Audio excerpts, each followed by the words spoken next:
यह कहानी है एक जंगल की। एक जंगल में लाडो चिड़िया और उसके बच्चे रहते थे। लाडो चिड़िया अपने बच्चों से कहती है, लाडो बिटिया मैं दाना लेने जा रही हूँ, तुम दोनों घर पर ही रहना, कहीं जाने की जरूरत नहीं है। ठीक है माँ, तुम दाना लेने चले जाओ, हम कहीं नहीं जाएंगे। बच्चों मैं तुम्हारे लिए शाम को आम ले आऊंगी, तुम मेरा इंतजार करना, अब मैं चलती हूँ। इतना कहकर गोरी चिड़िया दाना लेने चली जाती है। जैसे ही गोरी चिड़िया जाती है, गोरी चिड़िया के बच्चे आपस में बातें करने लगते हैं। लाडो माँ तो चली गई है, अब हम भी चलते हैं। हम आज सेब के बाग में जाएंगे। बड़े दिन हो गए हमने सेब खाए थे। इतना कहकर दोनों बच्चे बाहर की तरफ चले जाते हैं। दोनों बच्चों को जरा भी डर नहीं लगता। वह दोनों बहन भाई जा रहे थे। तभी वह अपनी सहेली गोपा को भी अपने साथ लेकर चले जाते हैं। गोपा चिड़िया जल्दी बाहर आओ। अरे ये लाडो चिड़िया इतनी सुबह सुबह मुझे बुलाने क्यों आ गई है, मैं भी देखती हूँ। अरे लाडो चिड़िया, तुम मुझे क्या बुलाने आई हो, बोलो मुझसे क्या काम है। गोपा चिड़िया तुम हमारी पक्की मित्र हो, इसलिए हम तुम्हें बता रहे हैं। हम जंगल में जा रहे हैं सेब खाने, सेब बड़े ही मीठे हैं, तुम भी हमारे साथ चलो। इतना कहकर वे तीनों जंगल की तरफ चले जाते हैं। वह तीनों एक साथ सेब के बाग में चले जाते हैं और जाकर सेब तोड़ने लगते हैं। लाडो चिड़िया, तुमने ठीक कहा था, ये तो बड़े ही मीठे सेब हैं और मुझे तो ये सेब बड़े ही खुशबूदार लग रहे हैं। हम ये सेब खाने यहाँ क्या रोज आ सकते हैं, मैं तो ये सेब रोज ही खाऊंगी।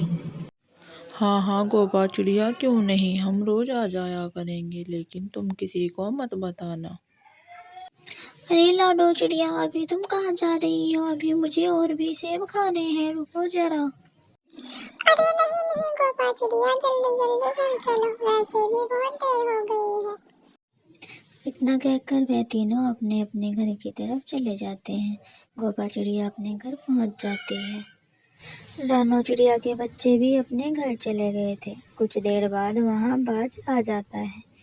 उस पेड़ पर बाज काफी दिनों से रहता है, क्योंकि बाज को भी सेब बहुत पसंद है। बाज आकर अपने फल खाने लगता है। तभी बाज को कुछ याद आता है। बाज काफी देर तक पहले तो फल खाता रहा। अरे ना जाने क्यों मुझे ऐसा लग रहा है जैसे आज यहाँ कोई आया था। हो ना हो यहाँ कोई आया है। मुझे चिड़िया के बच्चों की खुशबू आ रही है। मुझे लगता है मेरे जाने के बाद यहाँ चिड़िया के बच्चे आए थे। बाज को ये सोचकर बड़ा ही गुस्सा आता है।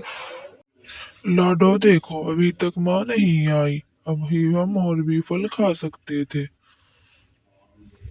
हाँ भाई, तुम ठीक कहते हो, अभी भी हम सेब ले आते, हम चाहे तो अब भी जा सकते हैं, हमें फल लेने चले जाना चाहिए।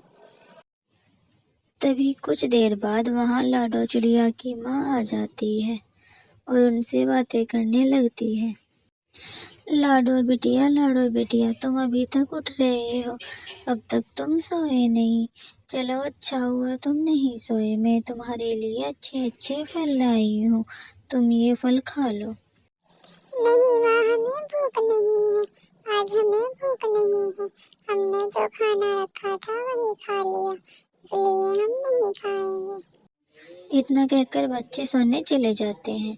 जैसे ही अगला दिन होता है, दोनों बच्चे फिर से उनकी अपनी माँ के जाने के बाद जंगल की तरफ निकल जाते हैं। लाडो चिड़िया का भाई चिड़िया को बुलाता है। वे तीनों एक साथ मिलकर फिर से जंगल की तरफ चले जाते हैं। अरे लाडो, तुमने तो बड़ी ही देर कर दी, जल्दी चलो, बाग में भी तो जाना है। इतना कहकर वे तीनों बाग की तरफ चले जाते हैं। वह जाकर बाग के फल खाने लगते हैं। फल इतने अच्छे और मीठे हैं, मेरा मन है मैं अपनी माँ के लिए भी ले जाऊं, लेकिन क्या करूं, हम ले जा भी तो नहीं सकते। वह तीनों चिड़िया वहाँ बैठकर फल खा रही होती है। तभी वहाँ पर बाज आ जाता है और आकर चिड़िया पर हमला कर देता है। बाज चिड़िया को मार मार कर जख्मी कर देता है। लाडो और उसका भाई यह सब देखकर वहाँ से भाग जाते हैं। अकेली चिड़िया होने के कारण वह वहीं पर मर जाती है। मैं तुमसे बड़ा ही परेशान हो गया था। तुमने मेरे सारे फल खा लिए और ये बच्चे दोनों भाग गए हैं। मैं इन दोनों को भी नहीं छोड़ूंगा। आज के बाद मेरे फल कोई मत